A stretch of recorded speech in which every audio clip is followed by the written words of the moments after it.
নড়াইলের লোহাগড়া উপজেলায় জান্নাতি খানম 22 নামে এক গৃহবধূর মরদেহ উদ্ধার করেছে লোহাগড়া থানা পুলিশ। নিহতের পরিবারের দাবি তাকে শ্বাসরোধ করে হত্যা করা হয়েছে। এদিকে ঘটনার পর ওই গৃহবধূর স্বামী সাজ্জাদ মোল্লা 32 ও তার পরিবারের লোকজন পলাতক রয়েছেন।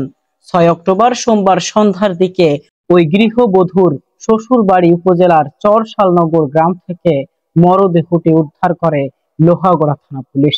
লোহাগড়া থানা পুলিশের ভারপ্রাপ্ত কর্মকর্তা ওসি মোহাম্মদ শরীফুল ইসলাম বিষয়টি নিশ্চিত করেছেন। নিহতের স্বজন সূত্রে জানা গেছে, প্রায় 4 মাস আগে চরশালনগর গ্রামের সাজ্জাদ মোল্লার সাথে রঘুনাথপুর গ্রামের জান্নাতি খানমের বিবাহ হয়। তবে এর আগে সাজ্জাদের বিবাহ ছিল এবং তার প্রথম স্ত্রীর সাথে বিচ্ছেদ হয়।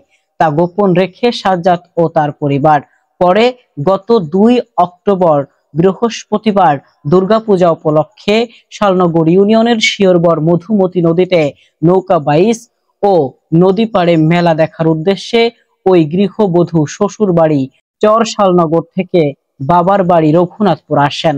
এরপর সোমবার 6 অক্টোবর দুপুর 12টার দিকে সাজ্জাদ মোল্লা ও তার পরিবার নিহত অন্তকে তার বাবার বাড়ি থেকে অটো ভ্যান যোগে নিজ বাড়িতে নিয়ে যায়। পরে বেলা 1:30টার দিকে সাজ্জাদের ছোট ভাই অন্তর ভাই সাব্বিরকে ফোন দিয়ে জানায় যে অন্ত স্ট্রোক করেছে, আপনারা লোহাগড়া হাসপাতালে আসেন।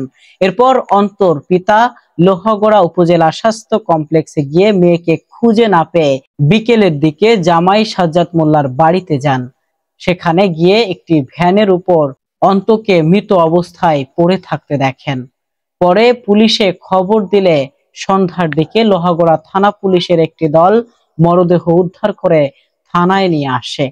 নিহত অন্তর গলায় আঘাতের চিহ্ন রয়েছে।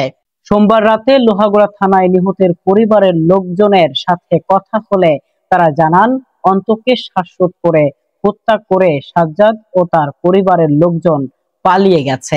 এই ঘটনায় তাদের শাস্তি দাবি জানান তারা। এদিকে ঘটনার পর অভিযুক্ত সাজ্জাদ মোল্লা ও তার পরিবারের লোকজন পালিয়ে যাওয়ায় তাদের বক্তব্য পাওয়া যায়নি।